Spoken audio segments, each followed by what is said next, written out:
খালাম্মা, আপনার ওষুধ।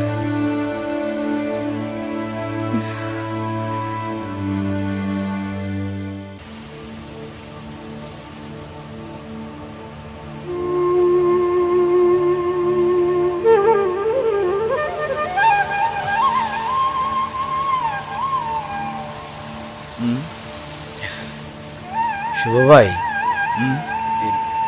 সাথী আপা আছে না? চুপ!